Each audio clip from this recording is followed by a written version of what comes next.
Oklahoma.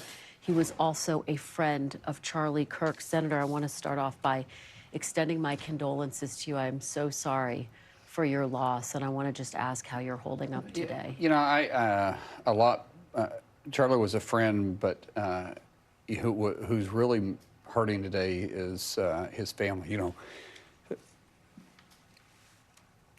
you have Take your time. yeah, no, we're good. You have Erica this morning that's lost her soulmate, and she's looking at how she's going to raise her family without her husband, who was a devoted husband, a devoted Christian, a devoted leader, a devoted father. That's who's hurting today. You know, I have experienced way more death in my life than I should, and you come to grasp it, and the reason I don't ever get emotional about it, because it's the arena that I used to walk in, but this hurts, and the reason why it hurts is because it's so senseless, right?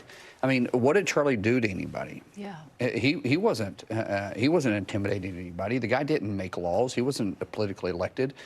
He simply went to campuses and gave people an open opportunity to voice their opposing opinion. And he didn't do it in a condescending way. He didn't do it in a belittling way. He didn't do it in a showboating way. He brought Christian values, traditional values, and would debate you from the biblical standpoint, or from a political standpoint, from a constitutional standpoint, from a founding father standpoint. And he was so knowledgeable in every bit of it.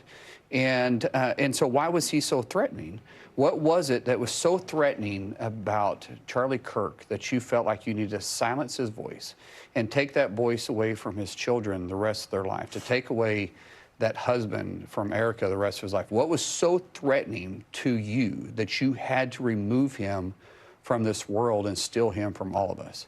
And my mom sent me something a while ago, which was actually, you know, she doesn't text that much, and she sent me a text message. She said, knowing Charlie and knowing that he was such a strong Christian man, which, thank God, we have the Lord to lean on and the faith to believe where Charlie is resting today at the hand of, you know, at the feet of the Lord.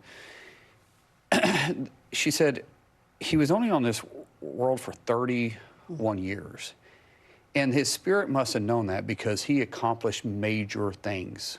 He changed the conversation on our campuses. He got political people that would never be involved. He founded Turning Point when he was only 18 years old. And what did he do with it? And he made drastic changes in 31 years of his life, and really 12 years of it. And he's left a legacy for all of us to move forward. So it hurts. It does hurt, and it hurts more than what it should, especially, you know, for someone that's been through, you know, the death so often. And it's just because it shouldn't have happened. Yeah. It shouldn't have happened. And you described so perfectly what it was he did. He was fostering political debate, which is the center of our democratic process. What, Senator, do you think, I mean, you've spoken about his legacy so beautifully. What are the implications of this horrific act to take away this young father and this person who inspired so many? Well, I think there's several roles that have to be played here. One role, we all can do better. All of us to speak and sometimes use phrases that get a rise out of people, right? We use those catchy phrases. What's the saying? If it bleeds, it leads.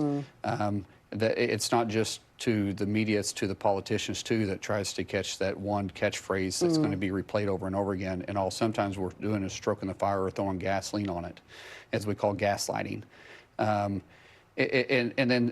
we have to do better, right? We've been through some very dark times in this country, and every time we've been able to come out better if we're able to hit a reset. Second of all, we can't. Someone tried to steal Charlie's voice from us, and it's on us to make sure it doesn't stop. The movement he started with the young people, the movement he started on the campuses, needs to continue and needs to multiply faster than what he was even able to do it. The way he was able to have conversations without hatred, the way he was able to show love to those people he drastically disagreed. He showed us how to debate with words and knowledge and not fear. And I personally can do a heck of a lot better at that. All of us can do better at that. He was able to articulate a message that people that even that would disagree with him could smile and take something from it. And I do want to ask you about what should come next and what has to happen to end this climate that you have described. And I know you've said that there has to be a reset. You've said also, when is a Democrat going to stand up for the hatred and lies they fed their base that led to these actions? Broadly speaking, and as you've just pointed to, Charlie Kirk was the latest victim of an assassination. We know that there were lawmakers killed and targeted in Minnesota. Is this a bipartisan message that you have? Does it apply to Democrats and Republicans? It applies to all of us. Like I said, we all own this. We all have some responsibility to this. And now, what are we going to do with it? As leaders, yourself being a leader, the elected leaders, we all have some responsibility. So what are we going to do with it? We all say we're shaken, but what are we going to change? Because you can't control crazy, and you can't legislate morality. Those are impossible things to do.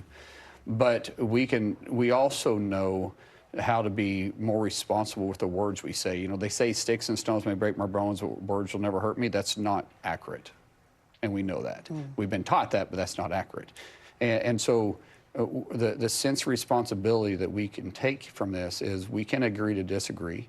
I've been telling myself all day, my mantra has been since 2016, love the people, love the call. Today is a tough day just because it's 9/11. And now on top of that, we're dealing with with Charlie Kirk and the senseless act of assassination. We all have a responsibility, and we can do better. And I think we can. And that applies across the board. We just heard my colleague describe some of the fear of the lawmakers on Capitol Hill. I mean, Charlie Kirk wasn't even an elected official. He was someone who was energizing young people. Senator, how do you feel about your own safety? You are a dad. You have a family. Does there need to be better security for lawmakers on Capitol Hill? Well, I don't fear for my own safety. I don't. I put things in two categories: things I can do something about, and things I can't. So fear doesn't drive me at all, and so I can't worry about that. I do worry about my wife and kids. Obviously, we take precautions in that manner. As far as security for all 535 members, what's the cost of life? Right, it is very expensive. If you just go and you say, because I'm actually on the chair that's going to oversee this and oversee the budget of it. It goes through Ledge Branch, and so I've already been working on this. In fact, we started working on it through August.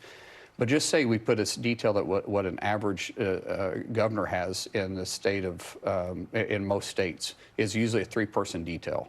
And not what the speaker's detail is, not what some of our higher-ranking officials have, but just 3 people. Well, you got to have SUVs in every state. You start talking about a 3-person detail. Also has to have actually 6 because they've got to have rotations in and out because it's a 24-hour detail. You got to have 2 vehicles, not 1, because you got to have an advanced vehicle and the other one. You got to be able to work with local law enforcement. You got to have a memorandum of understanding with every jurisdiction that you're walking into. It's very, very complicated, very, very expensive. But is American people willing to, as the taxpayers, willing to pay for it? We can budget it and we can make it happen, but at what cost is huge. And for me, I'm saying, do we want this to happen again? Because all of us that are in the political world, including yourself, we can all say it's not a matter of if. Yeah. Would you agree? Yeah. And so at what point are we going to be forced to do it? Let's be proactive and reactive and figure out how we can make these political officials somewhat secured. But even with the detail, but I just want to point this out, even with the detail, Charlie Kirk had a security around him. That doesn't keep a sniper 200 yards away from shooting. You look at President Trump, it doesn't keep that from happening.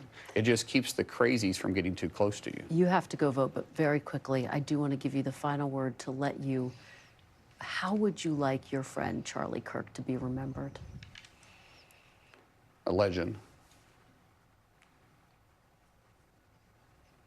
A game changer. a trailblazer, a Christian, a father, and an unbelievable husband, an example to all of us. Senator, I'm so deeply sorry for your loss, and I'm sorry we have to have this conversation in the first place, but I really appreciate your coming by and sharing your perspective with us. Thank you. I appreciate it. Thank you so much. Senator Mark Wayne Mullin, we really appreciate it.